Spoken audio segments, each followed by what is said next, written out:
Alhamdulillah nahmaduhu wa nasta'inuhu wa nastaghfiruhu wa nu'minu bihi wa natawakkalu alayhi wa na'udhu billahi min shururi anfusina wa min sayyiati a'malina man yahdihillahu fala mudilla lahu wa man yudlilhu fala hadiya lahu wa ashhadu an la ilaha illallah wahdahu la sharika lahu وأشهد أن سيدنا محمدًا عبده ورسوله أما بعد فقد قال الله تعالى في القرآن العظيم والفرقان المجيد يا أيها الذين آمنوا اتقوا الله حق تقاته ولا تموتن إلا وأنتم مسلمون يا أيها الناس اتقوا ربكم الذي خلقكم من نفس واحدة وخلق منها زوجها وبث منهما رجالا كثيرا ونساء واتقوا الله الذي تساءلون به والأرحام إن الله كان عليكم رقيبا يا أيها الذين آمنوا اتقوا الله وقولوا قولا سديدا يصلح لكم أعمالكم ويغفر لكم ذنوبكم ومن يطع الله ورسوله فقد فاز فوزا عظيما وقال نبينا صلى الله عليه وسلم إن أصدق الحديث كتاب الله وأحسن الهدي هدي محمد صلى الله عليه وسلم وشر الأمور محدثاتها وكل محدثة بدعة وكل بدعة ضلالة وكل ضلالة في النار கணியத்திற்குரிய எல்லாம் அல்ல அல்லாஹு ஜல்லஷானு தஆலாவின் நல்லடியார்களே, பெரியோர்களே, தாய்மார்களே, அல்லாஹ்வுடைய பேரொருளால் அவனுடைய கடமையை நிறைவேற்றுவதற்காக நாம் எல்லாம் இந்த ஜும்மாவிலே ஒன்று கூடியிருக்கிறோம். இந்த சஃபருடைய மாதம், இந்த மாதத்தினுடைய கடைசியிலே நாம் இருக்கிறோம். இந்த மாதத்தினுடைய கடைசியில் தான் நபிகள் நாயகம் ஸல்லல்லாஹு அலைஹி வஸல்லம் அவர்கள் இந்த உலகத்தை விட்டு பிரிந்து சென்றார்கள். இந்த உலகத்திலே எத்தனையோ மன்னர்கள், எத்தனையோ தலைவர்கள், பெரும் பெரும் தலைவர்கள், அரசியல் தலைவர்கள், ஆன்மீக தலைவர்கள், தத்துவ ஞானிகள், இப்படி பெரும் பெரும் மனிதர்கள் தங்களுடைய இறுதி மூச்சை நிறுத்திவிட்டு சென்றிருக்கிறார்கள். ஆனால் அந்த நிகழ்விலிருந்து மனிதர்களுக்கு ஏதாவது பாடம் இருக்கிறதா, படிப்பினை இருக்கிறதா என்று சொன்னால் இல்லை என்று சொல்லிவிடலாம். இன்றைய காலகட்டத்தில் உள்ள தகவல் தொடர்பு மற்றும் சமூக வலைத்தளங்கள், இது போன்ற செய்தி பரப்பு துறைகளெல்லாம் இந்த தலைவர்களுடைய இறுதிச் சடங்கை, இறுதி நிகழ்வை எடுத்து சொல்லியிருக்கிறதை நாம் பார்க்கிறோம். பத்திரிகைகளும் அதனை எழுதி தீர்த்திருக்கிறதை நாம் பார்க்கிறோம். ஆனால் இந்த தலைவர்கள் இந்த உலகை விட்டு பிரிந்த அந்த நிகழ்வு மனித சமுதாயத்திற்கு எந்த பலனையும் தராத ஒரு நிகழ்வு என்பதை யாரும் மறுக்க முடியாது. அவர்கள் இந்த உலகத்திலே வாழ்ந்தார்கள், சொன்னார்கள், சென்றார்கள் என்றுதான் இருக்க முடியும். ஆனால் நபிகள் நாயகம் ஸல்லல்லாஹு அலைஹி வஸல்லம் அவர்களுடைய இறுதி கட்டம் இருக்கிறதே, அதுதான் இந்த சமுதாயத்திற்கு மிகப்பெரிய ஒரு பாடமாகவும் இந்த சமுதாயத்திற்கு பெரிய படிப்பினையாகவும் அமைந்திருக்கிறது என்று சொன்னால் அது மிகையாகாது. நபிகள் நாயகம் ஸல்லல்லாஹு அலைஹி வஸல்லம் அவர்கள் கருணைக்குரிய நபி. நபிகள் நாயகம் ஸல்லல்லாஹு அலைஹி வஸல்லம் அவர்கள் அகில உலகத்துக்கும் வழிகாட்டியாக வந்திருந்த ஒரு நபி, ஏன் அகில உலகத்துக்கும் அருட்கொடையாக அனுப்பப்பட்ட நபி. வமா அர்சல்னாக இல்லா ரஹ்மத்தல் லில் ஆலமீன். அல்லாஹ் சொல்கிறான், நபியே, அகில உலகத்தாருக்கு ஒரு அருட்கொடையாக நாம் உன்னை அருட்கொடையாகவே தவிர உண்மை நாம் அனுப்பி வைக்கவில்லை. அல்லாஹ் சொல்கிறான். இறை தூதர் ஸல்லல்லாஹு அலைஹி வஸல்லம் அவர்கள் அகில உலகத்துக்கும் ஒரு அருட்கொடை என்பதை திட்டமாக அழுத்தமாக அல்லாஹ் ஜல்ல ஷானஹு தஆலா சொல்லி காட்டுகிறான். சூரத்துல் அன்பியா 21வது அத்தியாயத்திலே இதனை நாம் பார்க்கலாம்.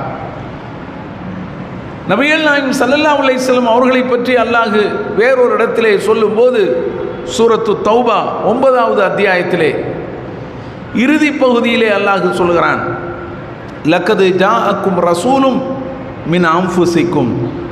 உங்களில் இருந்தே ஒரு தூதர் உங்களிடையே வந்திருக்கிறார். யாரை பற்றி சொல்கிறான்? முஹம்மது நபி ஸல்லல்லாஹு அலைஹி வஸல்லம் அவர்களை பற்றி சொல்கிறான். அவர்கள் வேற்று கிரகத்திலிருந்து வரவில்லை, உங்களிலிருந்தே ஒருவராக அவர் வந்திருக்கிறார். அசீசுன் அலைஹி மா அனித்தும், நீங்கள் சிரமப்படுவது அவருக்கு கஷ்டமாக இருக்கிறது. சமுதாயம் சிரமப்படுகிறார்கள், சமுதாயம் சங்கடப்படுகிறார்கள், பல்வேறு பிரச்சனைகளை எதிர்கொள்கிறார்கள். அதற்கு தீர்வு தெரியாமல் அவர்கள் வாழ்ந்து கொண்டிருக்கிறார்கள், துன்பங்களிலே மூழ்கி கிடக்கிறார்கள். சரியான ஒரு வாழ்க்கைக்கு வழிகாட்டி இல்லாமல் அவர்கள் தவிக்கிறார்கள். அவர்கள் படக்கூடிய இன்னல்கள், கஷ்டங்கள் ஏராளம் ஏராளம். இதையெல்லாம் அவர்கள் பார்த்துவிட்டு அவருக்கு மனசு கஷ்டமாக இருக்கிறது. அல்லாஹ் சொல்கிறான், ஹரீசுன் அலைக்கும், உங்கள் மீது பேராவல் கொண்டவராக இருக்கிறார். நீங்கள் நேர்வழிக்கு வர வேண்டும்.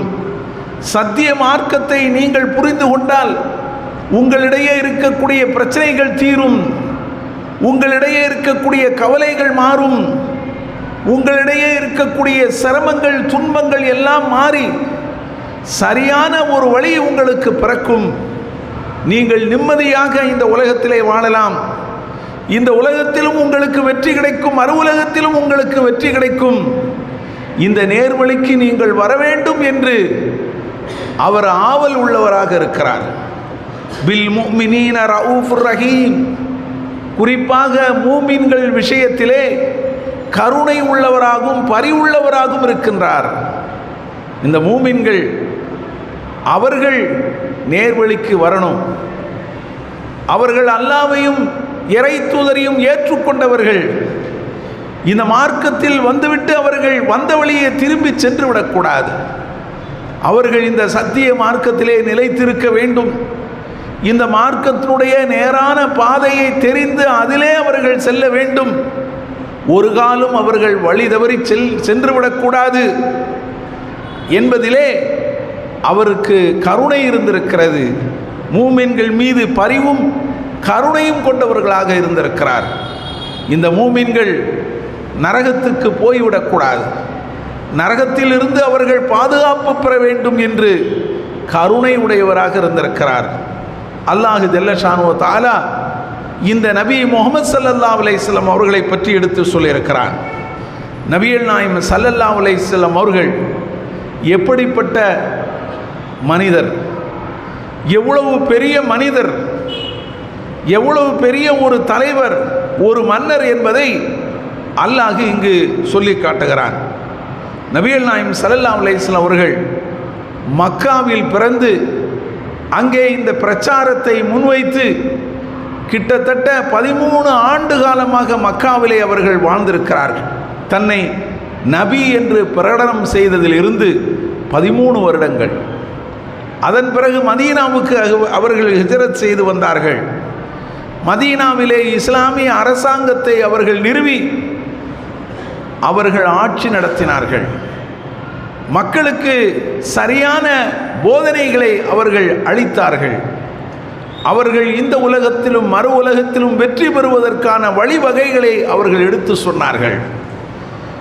மனிதனுடைய வாழ்க்கைக்கு தேவையான அத்தனையையும் அவர்கள் எடுத்து சொன்னார்கள். அவர்களுடைய அரசாங்கம் சிறந்த ஒரு அரசாங்கமாக திகழ்ந்தது. அந்த அரசாங்கத்தில் வாழக்கூடிய குடிமக்கள் பாதுகாப்பாய் வாழ்ந்தார்கள். அந்த குடிமக்களுக்கு தேவையான அத்தனையையும் அவர்கள் கொடுத்து வந்தார்கள். இன்றைக்கு நாம் சந்திக்கின்றோமே அரசாங்கம், அப்படிப்பட்ட அரசாங்கமாக அது இருக்கவில்லை. அடிப்படை தேவைகளை நிறைவு செய்யக்கூடிய ஒரு அரசாங்கமாக அவர்கள் நடத்தி வந்தார்கள். பிறகு அவர்களுடைய இறுதி கட்டம், நபிகள் நாயகம் ஸல்லல்லாஹு அலைஹி வஸல்லம் அவர்கள் ஹஜ்ஜுக்கு செல்கிறார்கள். ஹஜ்ஜை முடித்துவிட்டு கிட்டத்தட்ட 3 மாதங்கள் தான் அவர்கள் உயிரோடு வாழ்ந்திருக்கிறார்கள். துல்ஹஜ் மாதம் ஹஜ்ஜை முடித்துவிட்டு ஏனைய துல்ஹஜ் மாதத்தினுடைய ஏனைய நாட்களை அவர்கள் மதீனாவிலே கழித்தார்கள். அதன் பிறகு என்ன? முஹர்ரம், பிறகு சஃபர் மாதத்தினுடைய இறுதியில் தான் அவர்களுக்கு நோய் வருகிறது. அந்த நோய்க்கு காரணம் என்ன? அது அவர்களே ஒரு ஹதீஸிலே சொல்லியிருக்கிறார்கள். நபிகள் நாயகம் ஸல்லல்லாஹு அலைஹி வஸல்லம் அவர்கள் கூறியதாக அவர்களுடைய மனைவி ஆயிஷா ரலியல்லாஹு அன்ஹா அவர்கள் கூறினார்கள், நபி ஸல்லல்லாஹு அலைஹி வஸல்லம் அவர்கள் தாம் மரணித்த அந்த மரண தருவாயிலே இருந்து என்னை அழைத்து சொன்னார்கள், யா ஆயிஷாவே, மா அஸாலு அஜிது அலமு தஆமி அல்லதி அகல்து பி ஹைபர் போரின் போது நான் உட்கொண்ட அந்த உணவினுடைய காரணத்தால் வேதனையை நான் இன்னமும் அனுபவித்து கொண்டிருக்கிறேன். இதுவரை நான் அனுபவித்து கொண்டிருக்கிறேன். இதோ அதனால் என்னுடைய உயிர் பிரியக்கூடிய நேரம் வந்துவிட்டது என்று சொன்னார்கள். சஹீஹுல் புகாரியிலே இது இருக்கிறது, முஸ்னது அகமதிலே இருக்கிறது. இதனுடைய விவரம் என்ன? ஹைபர் போரின் போது ஒரு யூத பெண்மணி நபிகள் நாயகம் ஸல்லல்லாஹு அலைஹி வஸல்லம் அவர்களுக்கு ஒரு உணவை, இறைச்சி உணவை அவர்களுக்கு அன்பளிப்பாக கொடுத்தார்கள். நோக்கம் நபிகள் நாயகத்தை கொலை செய்ய வேண்டும் என்கின்ற நோக்கத்தோடு அந்த இறைச்சியிலே நஞ்சை கலந்து அவர்கள் கொடுத்தார்கள். உண்மையில் நபிகள் நாயகம் ஸல்லல்லாஹு அலைஹி வஸல்லம் அவர்களுக்கு அதிலே நஞ்சு இருக்கிறது என்பது தெரியாது. மறைவான உண்மைகளை அறிபவர்களாக இருந்திருந்தால் உடனடியாக அந்த பெண்மணி வரும்போதே கைது செய்ய சொல்லியிருப்பார்கள். நபிகள் நாயகம் ஸல்லல்லாஹு அலைஹி வஸல்லம் அவர்கள் நம்மை போன்ற மனிதராகத்தான் அவர்கள் வாழ்ந்திருக்கிறார்கள். நமக்கும் அவர்களுக்கும் இடையே உள்ள வித்தியாசம், அவர்கள் இறை தூதர், அல்லாஹ்வின் புறத்திலிருந்து வஹி வருகிறது, அவ்வளவுதான். ஆனால் மனிதர்களுடைய சுபாவம், மனிதர்களுடைய இயற்கை தன்மை, இது எல்லாம் அவர்களுக்கு இருந்தது. மனிதர்கள் யாரும் மறைவான உண்மைகளை அறிய மாட்டார்கள். அது கடவுளுக்கு சொந்தமான அறிவு. அதே அறிவுதான் நபிகள் நாயகம் ஸல்லல்லாஹு அலைஹி வஸல்லம் அவர்களுக்கும் இருந்தது. ஏனைய மனிதர்களுக்கு உள்ள அதே அறிவு.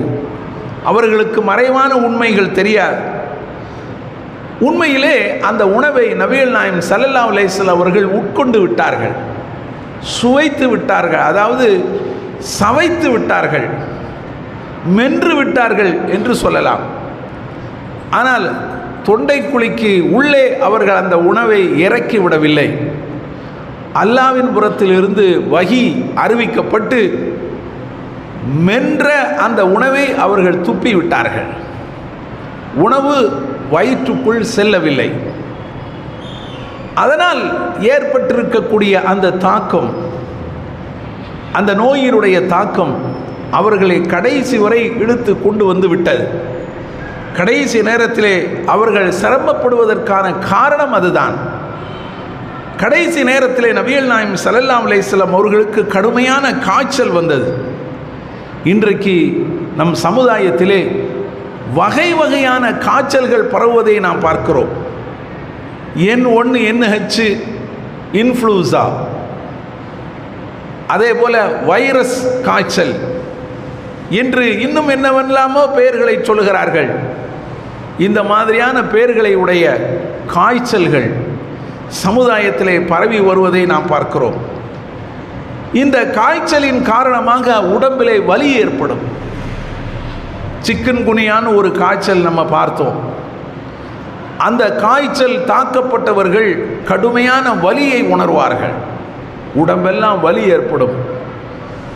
எங்கெங்கே மூட்டுக்கள் இருக்கிறதோ அந்த இடத்திலெல்லாம் கடுமையான வலி இருக்கும். இது இந்த வைரஸ் காய்ச்சலுடைய தாக்கம். உடம்பிலே வலி ஏற்படும், உடம்பு பலவீனப்பட்டு போய்விடும்.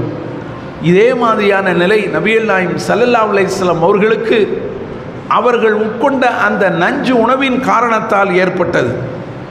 அவர்கள் சொல்கிறார்கள், சஹீஹுல் புகாரியிலே சஹீஹ் முஸ்லிமிலே இந்த செய்தி பதிவு செய்யப்பட்டிருக்கிறது. இன்னி ஊஅக் கமா யூஅக்கு ரஜுலானி மின்கும், உங்களில் இருவர் படக்கூடிய வேதனையை நான் இப்போது அனுபவித்து கொண்டிருக்கிறேன் என்று சொல்கிறாங்க. கடைசி கட்டத்தில் காய்ச்சலால் அவர்களுக்கு ஏற்பட்டிருக்கக்கூடிய வேதனை நம்மில் 2 பேருக்குரிய வேதனை அவர்கள் ஒருவருக்கு ஏற்பட்டது. அப்படி என்றால் பார்த்து கொள்ளுங்கள், நபி ஸல்லல்லாஹு அலைஹி வஸல்லம் அவர்கள் எந்த அளவுக்கு துன்பப்பட்டிருப்பார்கள். அந்த நேரத்திலே சொன்னார்கள், ஒரு முஸ்லிமுக்கு ஏற்படக்கூடிய எந்த ஒரு துன்பமானாலும் அது சாதாரணமாக அவனுடைய காலில் தைக்கின்ற முள்ளாக இருந்தாலும் அல்லது அதற்கு மேலே எந்த ஒரு தொந்தரவாக இருந்தாலும் சரி, அல்லாஹ் அதன் காரணமாக அவர்களுடைய தவறுகளை மன்னிக்கின்றான். எப்படி ஒரு மரம் தன்னுடைய இலைகளை உதிர்க்கிறதோ அதுபோல பாவங்களை அவருக்கு ஏற்படக்கூடிய அந்த துன்பங்கள் உதிர்த்து விடுகின்றன என்று நபிகள் நாயகம் ஸல்லல்லாஹு அலைஹி வஸல்லம் அவர்கள் சொன்னார்கள். கடைசி நேரத்தில் அவர்கள் நமக்கு சொல்லித்தரக்கூடிய செய்தியை பாருங்கள். யாரெல்லாம் துன்பத்திலே ஆட்படுகிறார்களோ, யாரெல்லாம் நோயால் கஷ்டப்படுகிறார்களோ, அவதிப்படுகிறார்களோ, அவர்களுக்கு ஒத்தடமாக நபி ஸல்லல்லாஹு அலைஹி வஸல்லம் அவர்களுடைய இந்த கடைசி வார்த்தை அமைந்தது. நீங்கள் கஷ்டப்பட வேண்டாம், உங்களை விட 2 மடங்கு வேதனையை நான் அனுபவித்திருக்கிறேன். ஆனால் நீங்கள் படக்கூடிய கஷ்டங்களை பொறுத்து கொள்ளுங்கள், சகித்து கொள்ளுங்கள், உங்களுக்கு அதிலே நன்மை இருக்கிறது, உங்களுடைய பாவங்கள் அதனால் மன்னிக்கப்படுகிறது. ஒரு மூமினுக்கு ஏற்படக்கூடிய எந்த ஒரு கஷ்டமாக இருந்தாலும் சரி, காலில் தைக்கின்ற முள்ளாக இருந்தாலும் சரி, அதன் காரணமாக அல்லாஹ் அவர்களுடைய பாவங்களை உதிர்க்கிறான். எப்படி ஒரு மரம் தன்னுடைய இலைகளை உதிர்க்கிறதோ அதுபோல என்று இது போன்ற மனிதர்களுக்காக, துன்பப்படக்கூடிய நோயால் அவதிப்படக்கூடிய மக்களுக்காக நபிகள் நாயகம் ஸல்லல்லாஹு அலைஹி வஸல்லம் அவர்கள் போட்ட ஒத்தடம்தான் இந்த செய்தி. இது அவர்களுடைய இறுதி கட்டத்திலே நமக்கு கிடைத்திருக்கக்கூடிய மிகப்பெரிய ஒரு நற்செய்தி என்று நாம் சொல்லலாம். நபிகள் நாயகம் ஸல்லல்லாஹு அலைஹி வஸல்லம் அவர்கள் கடுமையான முறையிலே அவர்களுடைய இறுதி கட்டம் கழிந்தது. அவர்கள் கடுமையான வேதனையையும் வலியையும் அவர்கள் உணர்ந்தார்கள். களைப்பையும் அதுபோல பலவீனத்தையும் அவர்கள் உணர்ந்தார்கள். பொதுவாக நோய் மனிதனுக்கு வந்துவிட்டால் மனிதனுடைய உடலில் இருந்து உயிரை தவிர மற்ற எல்லாவற்றையும் உறிஞ்சி எடுத்தும். அதான் நோயினுடைய தன்மை. உயிர் இருக்கும், ஆனால் வேறு ஒன்றுமே இருக்காது. அவன் பலவீனப்பட்டு போய்விடுவான், பலவீனப்பட்டு போய்விடுவான். அவனுடைய நரம்புகள் எல்லாம் சோர்வடைந்து விடும். அவனுக்கு எல்லா வகையிலும் அவனுடைய பலவீனம் குன்றி போய்விடும். அவனிடத்தில் இருக்கக்கூடிய அந்த சக்தி குறைந்து போய்விடும்.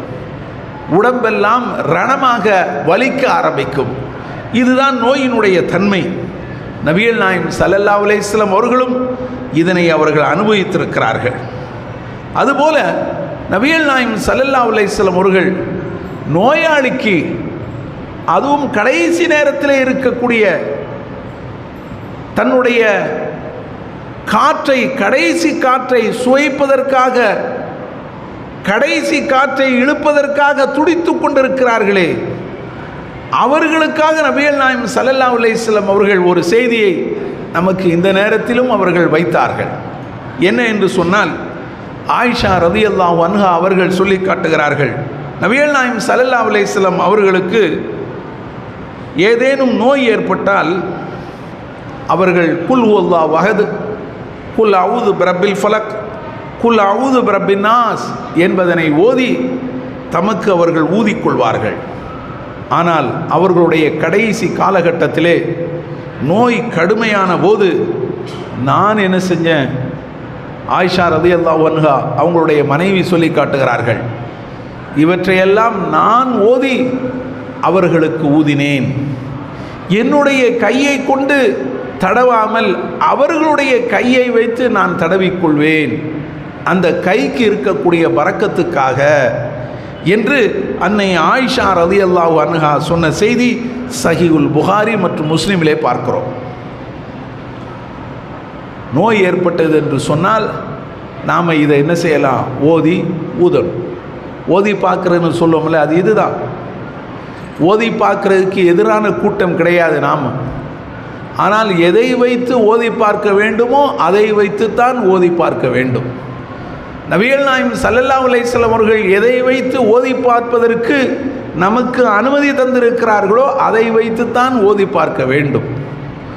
ஆனால் ஓதி பார்க்கிறேன் என்று சொல்லி கொண்டு இல்லாதது பொல்லாததை எல்லாம், ஷிர்கான வாசகங்களை எல்லாம் சொல்லி ஓதி பார்க்கக்கூடிய ஒரு நிலை சமுதாயத்தில் இருக்கிறது. அதைத்தான் நாம் வேண்டாம் என்று சொல்கிறோம். நபிகள் நாயகம் ஸல்லல்லாஹு அலைஹி வஸல்லம் அவர்கள் அனுமதித்தது என்ன, அதை கொண்டு நீங்கள் ஓதி பாருங்கள். நபி ஸல்லல்லாஹு அலைஹி வஸல்லம் அவர்கள் குல் ஹுவல்லாஹு அஹத், குல் அஊது பிரப்பில் ஃபலக், குல் அஊது பிரப்பின் நாஸ் ஆகிய சூறாக்களை அவர்கள் ஓதி யாருக்கெல்லாம் நோய் ஏற்பட்டிருக்கிறதோ அவர்களுக்கு ஊதுவார்கள், தம்முடைய கையால் தடவிக்கொள்வார்கள் என்றெல்லாம் ஹதீஸுகளிலே நாம் பார்க்கிறோம். அதை அடிப்படையாக வைத்துத்தான் அன்னை ஆயிஷா ரலியல்லாஹு அன்ஹா அவர்கள் இப்படி செய்தார்கள். அதே போல் நபிகள் நாயகம் ஸல்லல்லாஹு அலைஹி வஸல்லம் அவர்கள் அந்த நேரத்திலே ஒரு துஆவையும் கூறியிருக்கிறார்கள்.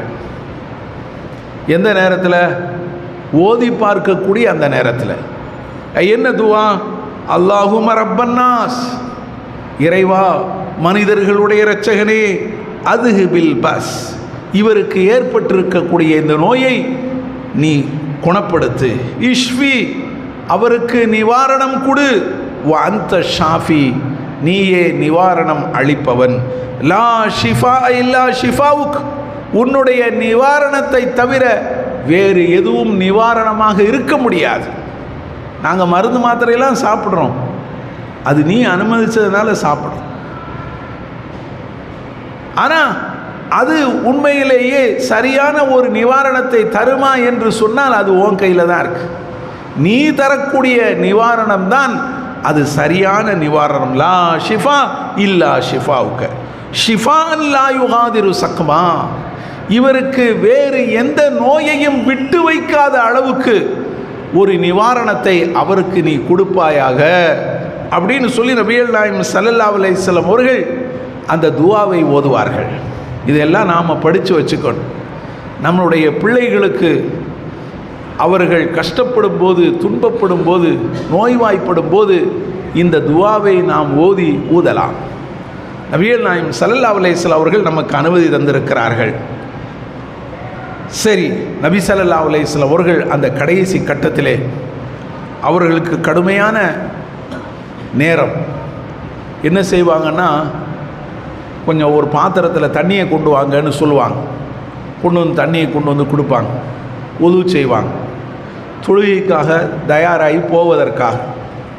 நம்மெல்லாம் என்ன செய்வோம், லேசான தலைவலி வந்துடுச்சுன்னு சொன்னால் வீட்டுக்குள்ளே படுத்துருவோம், ஜலதோஷம் வந்துச்சுன்னு சொன்னால் போர்வையை போத்திட்டு படுத்துருவோம். நேற்று என்ன அசருக்கு காணோம், உங்களை லொஹருக்கு காணோம், ஜலதோஷமாக இருந்துச்சு அதனால் வரல என்று சொல்லுவோம். மதரசாவுக்கு வராமல் பிள்ளைங்க இருக்கிறத நம்ம பார்க்குறோம். என்ன காரணம் கேட்டால், எனக்கு ஜலதோஷம், எனக்கு தலைவலி, வயிறு வலி, இப்படி சாதாரண வலிகளுக்கெல்லாம் நாம் தொழுகைக்கு லீவு போட்டு விடுகிறோம். ஆனால் நபிகள் நாயகம் ஸல்லல்லாஹு அலைஹி வஸல்லம் அவர்கள் அந்த கடைசி கட்டத்தில் கூட அவங்க தொழுகைக்கு போகணுங்கிற சிந்தனை அவங்களுக்கு இருக்கிறது. நான் ஒழு செஞ்சுட்டு தொழுகைக்கு போகணும் கொண்டாங்கன்னு சொல்லி ஒழு செய்வதற்குரிய தண்ணியுடன் கூடிய அந்த பாத்திரத்தை அவங்க கேட்டு ஒழு செஞ்சுட்டு அப்படியே என்ன செய்வாங்க, எழுந்திருப்பாங்க. எழுந்திருக்கும்போது திடீரென்று மயக்கம் போட்டு விழுந்துருவாங்க, மயங்கிடுவாங்க.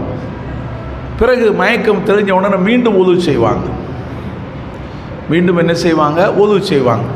ஏன்னா மயங்கி விழுந்துட்டோம் அப்படின்னு சொன்னால் நம்மளுடைய ஒழு முறிஞ்சிடும்.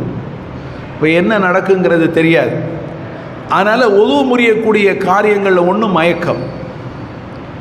அவங்க மயக்கம் தெளிந்ததும் மீண்டும் என்ன செய்வாங்க, அவங்க ஒழு செஞ்சுட்டு திரும்பவும் எழுந்திருப்பாங்க. இப்படியே 3 தடவை அவர்களுக்கு நடந்திருக்கிறது.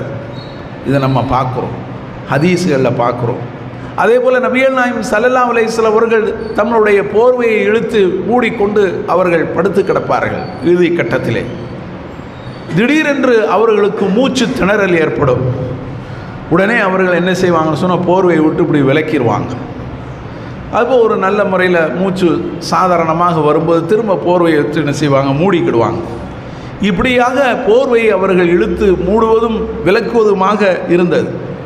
ஒரு நாள் ஒரு நேரம் நபி ஸல்லல்லாஹு அலைஹி வஸல்லம் அவருடைய கடைசி கட்டத்தை தானே நம்ம பார்த்துக்கிட்டு இருக்கிறோம். ஒரு நேரத்தில் நபிகள் நாயகம் ஸல்லல்லாஹு அலைஹி வஸல்லம் அவர்கள் இப்படி போர்வையை இழுத்து கொண்டு அவர்கள் மூடிக்கொண்டு இருக்கும்போது திடீரென்று அவர்களுக்கு மயக்கம் வந்தது. உடனடியாக தம்முடைய முகத்திலிருந்து அந்த போர்வையை அவர்கள் விலக்கி விட்டு சொன்னார்கள், லஅனத்துல்லாஹி அலல் யஹூது வன் நஸாரா இத்தஹது குபூர அம்பியாஹிம் மசாஜிதா. நபிகள் நாயகம் ஸல்லல்லாஹு அலைஹி வஸல்லம் சொல்கிறாங்க. எந்த நேரத்தில் சொல்கிறாங்க பாருங்கள், யூத கிறிஸ்தவர்கள் மீது அல்லாஹ்வுடைய சாபம் உண்டாவதாக. அவர்கள் தங்களுடைய நபிமார்களுடைய அடக்கத்தலங்களை வணக்கத்தலங்களாக ஆக்கி கொண்டார்கள். நீங்கள் நம்மவும் அந்த வேலையை தான் செஞ்சுக்கிட்டு இருக்கிறோம். நாமளும் என்ன செய்கிறோம், அடக்கத்தலத்தை பூராத்தை என்ன செஞ்ச பெரிய கட்டடமாக கட்டி வணக்கத்தலமாக ஆக்கி விழா நடத்தி கொண்டிருக்கிறோம், வழிபாடு நடத்தி கொண்டிருக்கிறோம். அவர்கள் செய்ததை கண்டிக்கும் விதமாக, எச்சரிக்கும் விதமாக அந்த யூத கிறிஸ்தவர்கள் செய்ததை நபிகள் நாயகம் ஸல்லல்லாஹு அலைஹி வஸல்லம் அவர்கள் கடைசி நேரத்தில் சொல்கிறாங்க. எதுக்கு சொல்கிறாங்க? அது அவங்க செஞ்சுட்டு போகிறாங்க, நமக்கு என்ன, அவங்களுக்கும் நம்ம மார்க்கத்துக்கு என்ன சம்பந்தம்? அது அவங்களுடைய செயல். அவங்க காலங்காலமாக அப்படித்தானே இருந்தாங்க. கடைசி நேரத்தில் நபிகள் நாயகம் ஸல்லல்லாஹு அலைஹி வஸல்லம் அவர்கள் எச்சரிக்கை செய்கிறார்கள். யாரையோ எச்சரிக்கை செய்வது போல நம் சமுதாயத்தை எச்சரிக்கிறார்கள். அவர்கள் எச்சரிப்பது யாரை? நம்முடைய சமுதாயத்தை. நீங்களும் இந்த நிலைமைக்கு ஆளானீர்கள் என்று சொன்னால் அல்லாஹ்வுடைய சாபம் உங்கள் மீதும் ஏற்படும், அல்லாஹ் காப்பாற்ற வேண்டும் என்று சொல்லாமல் சொல்லி காட்டுகிறார்கள். யூத கிறிஸ்தவர்கள் மீது அல்லாஹ்வுடைய சாபம் உண்டாவதாக. அவர்கள் தங்களுடைய நபிமார்களுடைய அடக்கத்தலங்களை வணக்கத்தலங்களாக ஆக்கிவிட்டார்கள். நபிகள் நாயகம் ஸல்லல்லாஹு அலைஹி வஸல்லம் அவர்கள் சொல்லி காட்டுகிறார்கள், என்னுடைய வணக்கத்தலமும் அடக்கத்தலமாக மாறிவிடக்கூடாது என்கின்ற அந்த உணர்வில் நபிகள் நாயகம் ஸல்லல்லாஹு அலைஹி வஸல்லம் அவர்கள் இப்படி எச்சரித்தார்கள் என்று அவர்களுடைய மனைவி ஆயிஷா ரலியல்லாஹு அன்ஹா அவர்கள் சொல்லி காட்டுகிறார்கள். அப்படி அவர்கள் இருந்து கொண்டிருக்கும்போது நபிகள் நாயகம் ஸல்லல்லாஹு அலைஹி வஸல்லம் அவர்களுடைய மனைவிமார்களில் இருவர், உம்மு சுலைம், உம்மு ஹபீபா, அவங்க 2 பேரும் நபி ஸல்லல்லாஹு அலைஹி வஸல்லம் அவர்களிடத்தில் வாராங்க. அல்லாஹ்வுடைய தூதரே, நாங்கள் அபிசீனியாவுக்கு ஹிஜ்ரத்து சென்ற போது, எப்போ மக்காவுடைய வாழ்க்கையில் ஆரம்ப காலகட்டத்தில் நபிகள் நாயகம் ஸல்லல்லாஹு அலைஹி வஸல்லம் அவர்களுடைய தோழர்கள், நபிகள் நாயகம் ஸல்லல்லாஹு அலைஹி வஸல்லம் அவர்களுடைய குடும்பம் அபிசீனியாவுக்கெல்லாம் ஹிஜ்ரத்துக்கு செஞ்சது. மதீனாவுக்கு ஹிஜ்ரத் செய்வதற்கு முன்னால் இங்கே வந்து மக்காவில் ஒழுங்காக தொழ முடியாது, மார்க்கத்தின் பிரகாரம் ஒழுங்காக நடக்க முடியாது, பிரச்சனை, அடி உத, நம்மளையே இல்லைன்னு உண்டு பண்ணிடுவாங்க, கொன்றுவாங்க என்ற ஒரு நிலைமை இருந்தது. அப்போ என்ன, இந்த மார்க்கத்தை நாம் இந்த மார்க்கத்திலே நிலைத்திருக்க வேண்டும் என்று சொன்னால் நம்மளுடைய தீனை காப்பாற்றிக் கொள்வதற்காக அவர்கள் ஹிஜ்ரத் செஞ்சாங்க அபிசீனியாவுக்கு, இன்றைய எத்தியோப்பியா. அப்போ அங்கே அது கிறிஸ்தவர்களுடைய நாடு. அந்த நாட்டுக்கு அவர்கள் பயணமாக இருந்தபோது அவர்கள் சர்ச்சில் கண்ட ஒரு காட்சி, அதை இந்த நேரத்தில் விவரித்து சொல்கிறாங்க. அல்லாஹ்வுடைய தூதரே, நாங்கள் அவங்களுடைய சர்ச்சுகளில் பார்த்தோம், அவங்களுடைய வணக்கத்தலங்களில் நாங்கள் பார்த்தோம், நிறைய உருவப்படங்கள் இருந்தன அப்படின்னு சொல்லி. அப்போ நபிகள் நாயகம் ஸல்லல்லாஹு அலைஹி வஸல்லம் அவர்கள் சொன்னார்கள், இன்ன உலாயிக இதா கான ஃபீஹிம் அர்ரஜுலு ஸாலிஹ் ஃபமாத் பனு அலா கப்ரிஹி மஸ்ஜிதா வஸவ்வரு ஃபீஹி தில்க சுவர். அவர்கள் எப்படிப்பட்டவர்கள் என்று தெரியுமா? ஏதேனும் ஒரு நல்ல அடியார் மரணித்து விட்டால் அவருடைய அடக்கத்தலத்திலே உடனே ஒரு வணக்கத்தலத்தை எழுப்பி நீங்கள் பார்க்கின்ற அது போன்ற உருவப்படங்களை, அவர்களுடைய உருவங்களை அதிலே தீட்டி விடுவார்கள். உலாயிக ஷிராருல் ஹல்க் இந்தல்லாஹ் யௌமல் கியாமா. நாளை மறுமையில் அல்லாஹ்விடத்தில் இப்படிப்பட்டவர்கள் தான் படைப்பினங்களிலே மோசமானவர்கள் என்று நபிகள் நாயகம் ஸல்லல்லாஹு அலைஹி வஸல்லம் அவர்கள் சொன்னார்கள். சஹீஹுல் புகாரி, சஹீஹ் முஸ்லிமிலே இந்த ஹதீஸ் பதிவு செய்யப்பட்டிருக்கிறது. அன்பிற்குரியவர்களே, நாம் சிந்திக்க கடமைப்பட்டிருக்கிறோம். நபிகள் நாயகம் ஸல்லல்லாஹு அலைஹி வஸல்லம் அவர்கள் செய்த எச்சரிக்கை. இப்போ அடுத்த மாதத்திலிருந்து இதெல்லாம் ஆரம்பித்தோம். இந்த சஃபர் முடிஞ்ச பிறகு நபி ஸல்லல்லாஹு அலைஹி வஸல்லம் அவர்கள் நம்ம விட்டு போயிடுவாங்க. ரபீஉல் அவ்வல் 12 அவங்க மரணித்தாங்க. அதோடு என்ன செய்து ஆரம்பிக்குது தான் அவங்களுடைய அந்த வழிகாட்டுதெல்லாம் தூக்கி குழி தோண்டி புதைத்து விட்டு அவங்க இஷ்டத்துக்கு செயல்பட ஆரம்பிச்சிருவாங்க. ரபீஉல் அவ்வல் 12க்கே ஆரம்பிச்சிருவாங்க. நபி ஸல்லல்லாஹு அலைஹி வஸல்லம் அவர்கள் எப்போது இறந்தார்களோ அப்போதே நம்ம ஆட்கள் இதை ஆரம்பிச்சிருவாங்க. மௌலூதுங்கிற பேரில் ஆரம்பிக்கிறது தான். அடுத்து ரமதான் வரைக்கும் ஒவ்வொரு மாதமும் வந்து கொண்டே இருக்கும் நிகழ்ச்சிகள். நபி ஸல்லல்லாஹு அலைஹி வஸல்லம் அவர்கள் எச்சரிக்கை தந்தது என்ன? அப்போ அந்த எச்சரிக்கை எல்லாம் நாம் எங்கே கடைபிடிக்கிறோம்? அதையெல்லாம் தூக்கி தூர போட்டார். நபிகள் நாயகம் ஸல்லல்லாஹு அலைஹி வஸல்லம் அவர்கள் தம்முடைய சமுதாயத்துக்கு மௌலூது ஓதும்படி சொன்னார்களா? சொல்லுங்க. அதே போல பிறந்தநாள் கொண்டாட வேண்டும் என்று சொன்னார்களா? நபிகள் நாயகம் ஸல்லல்லாஹு அலைஹி வஸல்லம் அவர்களுக்கு பிறந்தநாள் கொண்டாடுங்கள்னு சொல்லி இறந்த நாளில் தான் நம்ம பிறந்த நாளாக கொண்டாடிக்கிட்டு இருக்கிறோம். ஒவ்வொரு இடத்துலையும் என்ன செய்வாங்க, வட்டாரமாக பலாச்சோறு ஆக்கி விளம்புவாங்க. இது நடக்கும். நபிகள் நாயகம் ஸல்லல்லாஹு அலைஹி வஸல்லம் அவர்கள் மரணித்த பிறகு ஒவ்வொரு மாதமும் ஒவ்வொரு தர்காவினுடைய விசேஷங்கள் வரும். அடுத்து வரக்கூடிய ஒவ்வொரு மாதம் இது அந்த தர்காவினுடைய நிகழ்ச்சி, இந்த மாதம் இந்த தர்காவினுடைய நிகழ்ச்சி. இவர்களெல்லாம் யார்? இப்படிப்பட்டவர்களால் யார்? உலாயிக ஷிராருல் ஹல்க் இந்தல்லாஹி யௌமல் கியாமா.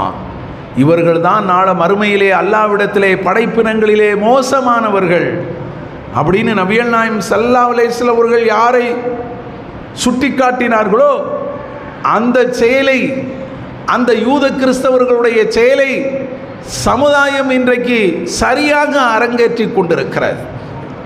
என்று அவர்கள் இதையெல்லாம் விட்டொழிக்கப் போகிறார்களோ தெரியவில்லை. நாம் இதிலிருந்து படிப்பினை பெற வேண்டும், பாடம் பெற வேண்டும், எச்சரிக்கை பெற வேண்டும்.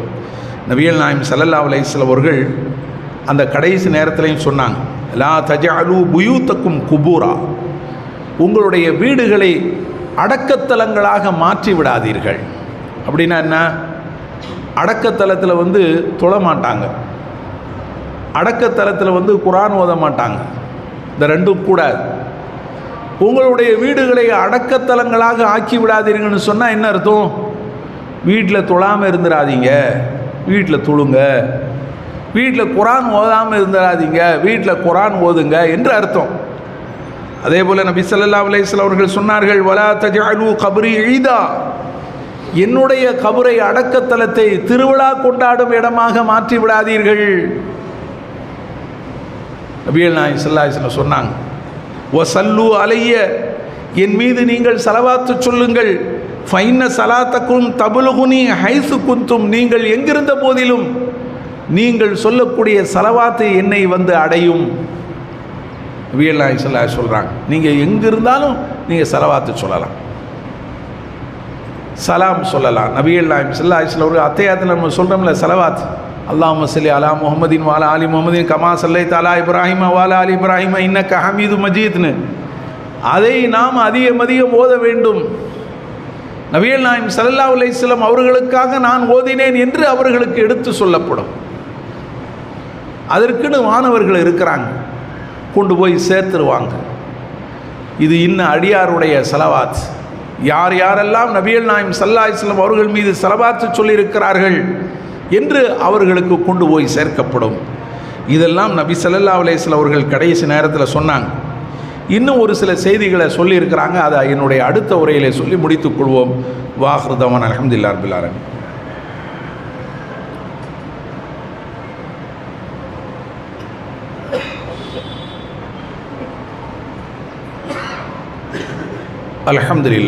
அல்ஹம்துலில்லாஹி ரப்பில் ஆலமீன் வஸ்ஸலாத்து வஸ்ஸலாமு அலா ரசூலில் அமீன் நபீனா முஹம்மத் வ அலா ஆலிஹி வ ஸஹ்பிஹி அஜ்மஈன். அப்துல்லா பின் அபி அவுஃபா என்ற நபித்தோழர் அறிவிக்கிறார், நபிகள் நாயகம் ஸல்லல்லாஹு அலைஹி வஸல்லம் அவர்கள் தம்முடைய கடைசி நேரத்திலே ஊசி பி கிதாப் அல்லாஹ்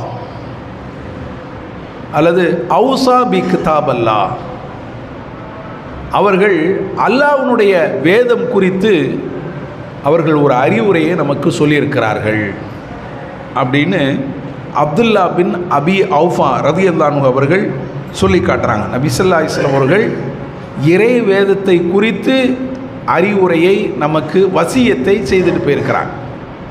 இந்த இறை வேதம் குறித்து வசியத், அது என்ன நம்ம விளங்கிட வேண்டியதுதான். இந்த இறை வேதத்தை படிக்கணும், அதை மதிக்கணும், அதை பாதுகாக்கணும், அதை கற்கணும், பிறருக்கு கற்றுக் கொடுக்கணும், அதன்படி அமல் செய்யணும். இதுதான் இறை வேதம் குறித்த அந்த வசியத்து என்பது. நபிகள் நாயகம் ஸல்லல்லாஹு அலைஹி வஸல்லம் அவர்கள் சொன்ன அந்த மரண சாசனம் என்பது இதுதான். கடைசி நேரத்தில் அவங்க என்ன செஞ்சுருக்கிறாங்க, நான் இறை வேதம் குறித்து உங்களுக்கு வசியத்து செய்கிறேன், அதை நீங்கள் பற்றி பிடித்து கொள்ளுங்க, அதை நீங்கள் படிங்க, பிறருக்கு படித்து கொடுங்க, அதில் உள்ளதை நீங்கள் தெரிஞ்சுக்கிடுங்க, அதன்படி நீங்கள் அமல் செய்யுங்க. இது எல்லாமே அதில் அடங்கும். எனவே நாம் இந்த இறை வேதத்தை, திருக்குர்ஆனை நாம் படிப்போம், கற்றுக்கொள்வோம், அதில் உள்ள செய்திகளை நாம் மனதிலே இருத்துவோம், அதன்படி நாம் அமல் செய்ய வேண்டும். இது நபிகள் நாயகம் ஸல்லல்லாஹு அலைஹி வஸல்லம் அவர்கள் நமக்கு சொன்ன செய்தி. கடைசியில் நபிகள் நாயகம் ஸல்லல்லாஹு அலைஹி வஸல்லம் அவர்கள் இதையும் சொல்லியிருக்கிறாங்க, அஸ்ஸலா அஸ்ஸலா ஒமா மலக்கத்து ஐமானுக்கும், தொழுகை தொழுகை, தொழுகையை பேணிக்கிடுங்க, தொழுகையை பேணிக்கிடுங்க.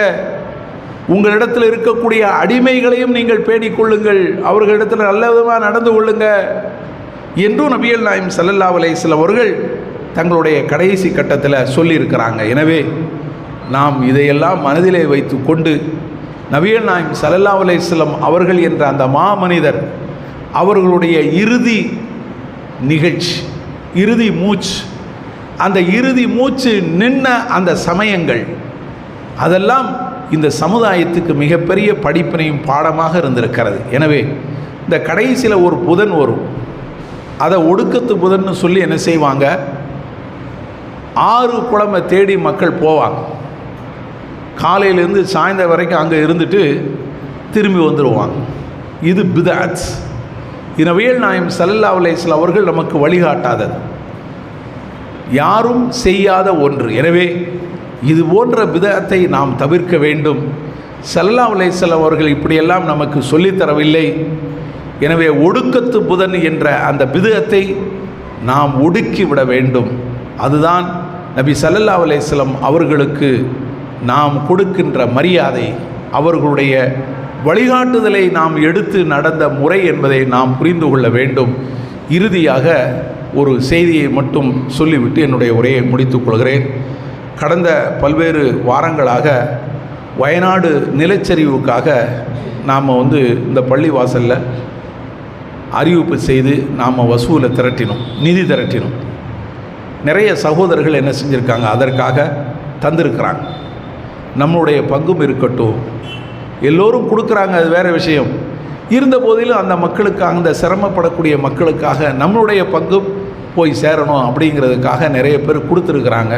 நம்மளுடைய இந்த அக்ஸா ஜமாத் சார்பாக கிட்டத்தட்ட 50,000 ரூபாயை நாம் திரட்டி உரியவர்களிடத்தில் நாம் என்ன செஞ்சுருக்கிறோம், ஒப்படைத்து விட்டு வந்திருக்கிறோம். அதற்கான அறிவிப்பு வெளியே உங்களுக்கு ஒட்டியிருக்கிறது. எனவே இந்த செயலுக்காக, இந்த நல்ல உதவிக்காக பங்களித்த அத்தனை சகோதரர்களுக்கும் நம்முடைய ஜமாத்து சார்பாக நன்றியை தெரிவித்துக் கொள்கிறோம். எல்லாம் வல்ல அல்லாஹ் அவர்களுடைய செல்வத்திலே பரக்கத்து செய்வானாக, அவர்களுடைய உடலிலே நல்ல ஆரோக்கியத்தையும் தருவானாக என கூறிக்கொண்டு என்னுடைய உரையை நிறைவு செய்கிறேன். வாஹிர் தாவான் அல்ஹம்துலில்லாஹி ரப்பில் ஆலமீன். அஸ்ஸலாமு அலைக்கும் வரஹ்மத்துல்லாஹி வபரகாத்துஹு.